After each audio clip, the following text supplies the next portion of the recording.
Hello everyone, my name is Zenitsu and I'm back with another Digimon video. So today I'm going to be taking a look at the BT13 meta and kind of doing a bit of a meta report. So we do have a lot of data from what we already had experienced from the past events in BT13 to take a look at and compile into where the current state of the BT13 meta is, and then based on that we could use that information to kind of see where the rest of the meta is going to be going.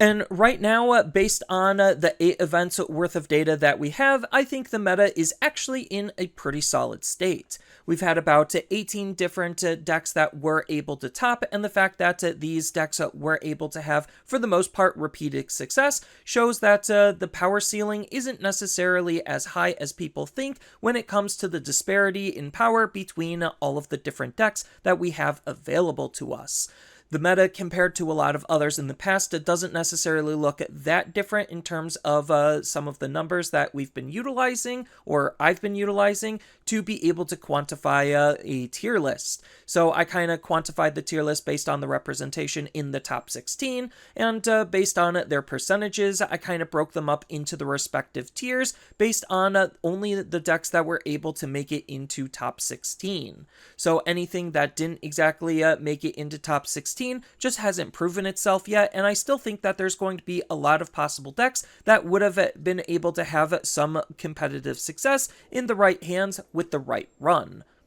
But as far as what the top 5 decks in BT13 are, well, the top 5 decks are going to be ShineGreymon, Hunters, Red-Black Greymon, BloomLordmon, and Royal Knights. These seem to be the decks that people are having the most competitive success with, and as a result have risen to the top of where the meta currently stands, and are the cornerstones in terms of the rock, paper, scissors of what the meta is trying to do. I think Shine being at the top is only natural just because of how strong that deck is, on top of the fact that we do have Hunters to kind of out-aggro it, we do have Red-Black Greymon to kind of keep Hunters and ShineGreymon in check. BloomLordmon sits on kind of this outside cusp that has some really powerful combo plays that could shut off virtually almost any deck, and then you have Royal Knights being basically this combo deck, just sitting, waiting, installing until it basically combos off and almost auto wins the game. So going over the decks a little bit more in depth, ShineGreymon.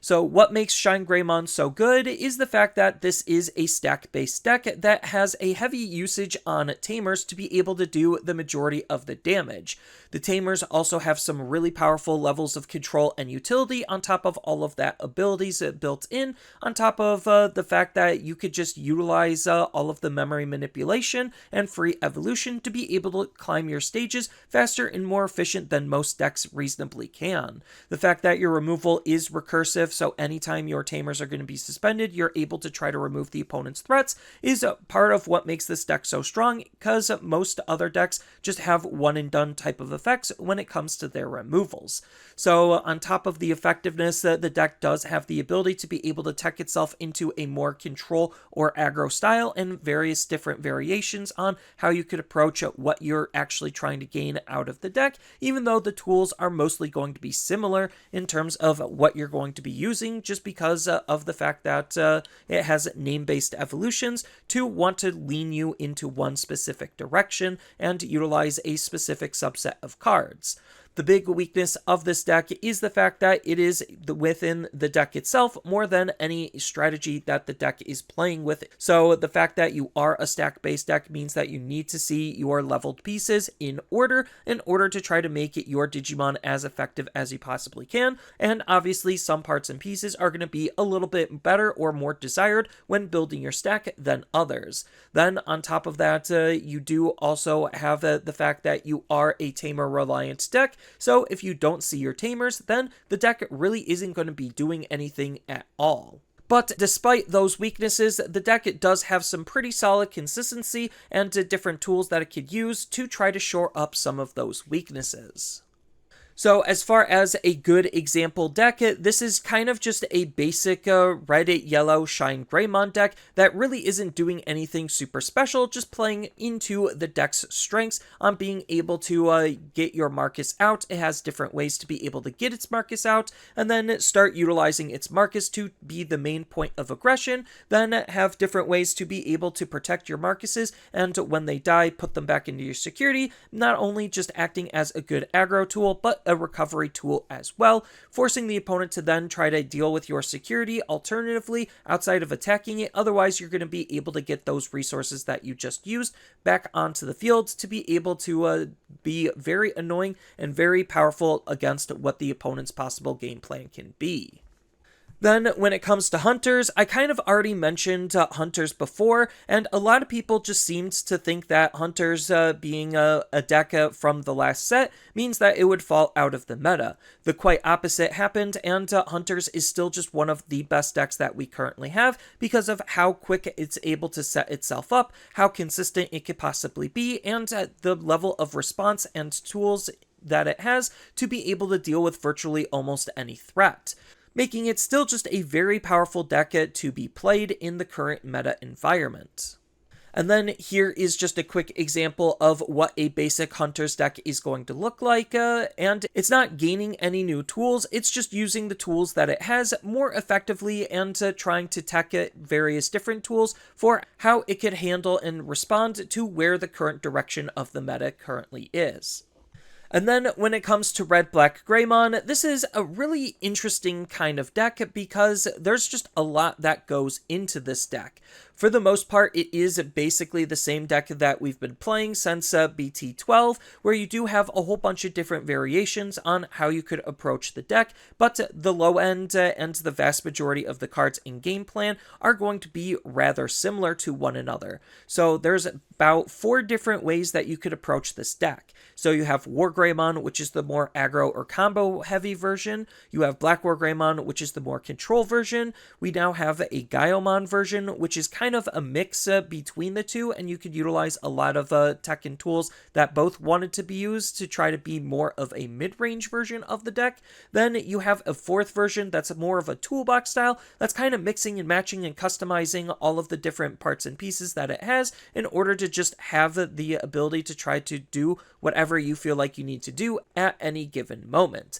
The fact that this is one of the few decks that actually does have the most efficient tamer removal, and on top of that, some really powerful levels of protection, still makes it one of the best decks that you could possibly play, on top of the fact that it does have lots of consistency and the ability to set up its tamers for free and utilize its tamers to be able to excel your game plan, on top of the fact that you're already interacting with X antibodies, could still help also accelerate your game plan. So there's just a lot that's going into this style of deck to be able to help propel it still into competitive success. So out of all of the different variants,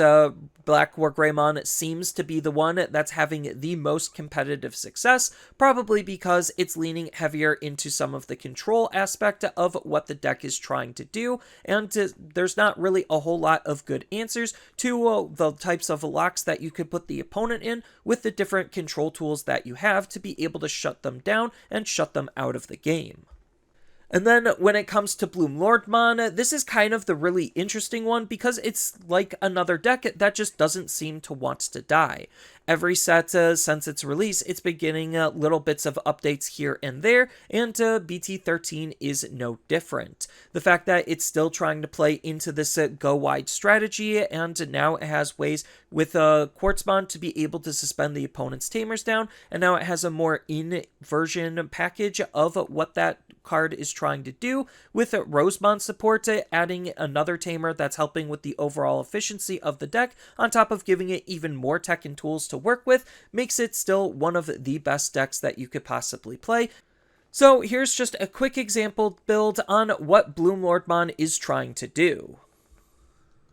And then the last of the big top 5 decks is going to be the Royal Knights deck. So the Royal Knights deck is a brand new deck, almost self-contained inside of BT13, making it a very easy deck to build if you have the money, because it does have some secret rares that you need to get in order to make the deck playable. But outside of the monetary cost of being one of the more expensive decks, it's just a very powerful deck that's very easy to play. So it kind of plays similarly to Security Control, where you're just hard playing big bodies to try to slow down and shut down what the opponent is trying to do, while you're waiting and stalling long enough to be able to get to your overall win condition. It does have a lot more weaknesses than what people might give it credit for, and if you're able to tech your deck and know what the deck is trying to do, you should reasonably be able to have a better shot at being able to defeat it compared to some of the other decks. But its weaknesses aside, it's still just one of the most powerful decks in the game,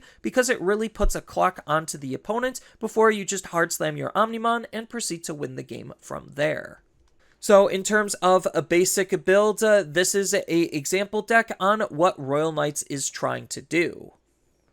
But all of those base builds that you just saw were decks that did end up being in the top 16 and were pulled from some of the top 16 data from various different events. But as the competitive BT13 meta winds down, the Ultimate Cup BT13 meta is going to start revving up. We don't have any more competitive events as of right now for the foreseeable future, so the meta currently is kind of just where it is, and that's fine, because right now we're in the tech phase where most people already know what's being played, and it's up to us to start being able to tech our decks to be able to accommodate what is currently in the meta. But in regards to Ultimate Cup, this is a slightly different format compared to a competitive format. So if you're unfamiliar right now, Ultimate Cup is a monocolor format, so that really limits what decks are even viable or playable inside of this format.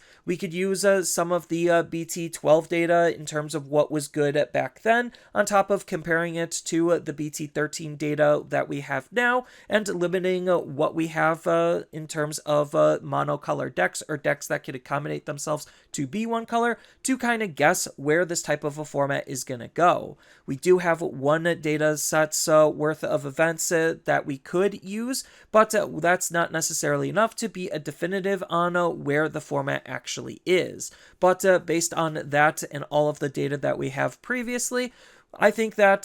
this is going to be a blue-dominated Ultimate Cup. So if you're unfamiliar with some of the extra rule sets to Ultimate Cup, especially for BT13, we do have more cards limited inside of Ultimate Cup, and these are only for Ultimate Cup. So on top of all of the previous ones, we now have Analog Man, Deathslinger, and BT12 Marcus added to the list of cards that are limited to 1. So this really is going to make MachineDramon, Beelzemon, and ShineGreymon worse for this format. So I think as a result, because of all of these extra limitations, Greymon decks utilizing Red, Black, and Ragnalord is going to be still one of the best decks to take into Ultimate Cup. All Force, Blue Flare, Mirage are going to be 3 of the best blue decks that you could take inside of Ultimate Cup. Then BloomLord is still going to be playable, mostly because Rosemon helps buff it up, on top of the fact that we do have Red Hybrids, Alphamon, and Belphamon as some other decks that are positioning themselves to be quite well, because they don't really need much from any other colors in order to have some level of competitive success.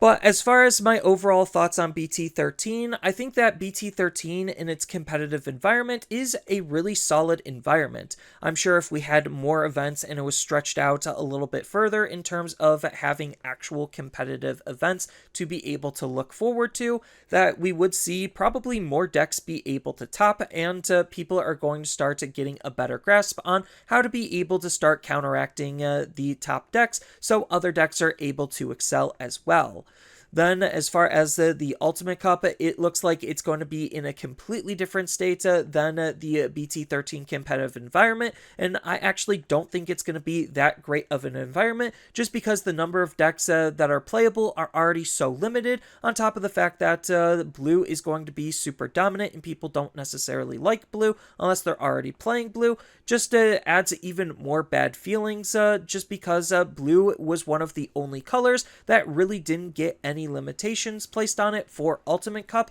allowing it to obviously excel farther than most of the other colors and most of the other decks. But we're going to be in BT13 for quite a while, and I'm excited to see how things are going to further develop from here based on what people are actually going to be playing and what people are leaning towards as we start prepping for BT14. So that's all I really have for this video. As always, feel free to tell me your thoughts down in the comments below, and down in the description below are a couple of different ways you could support me and the channel. So I do have a TCG Player affiliate link, so when you use that link to buy cards off of TCG Player, then some of that money will go to supporting me and the channel. I also do make and sell playmats over on Overcard Gamers on Facebook, so when you buy a playmat with my design, then some of that money will also go to help supporting me and the channel. And on top of all of that, I do have a Twitch account over on twitch.tv/Zenitsu, so giving me a follow and a subscription also helps support me there, and I do play Digimon on top of various other games on that platform as well. So thank you everyone for watching, and as always, don't forget to like, share, and subscribe for more content, and I'll see you in the next video.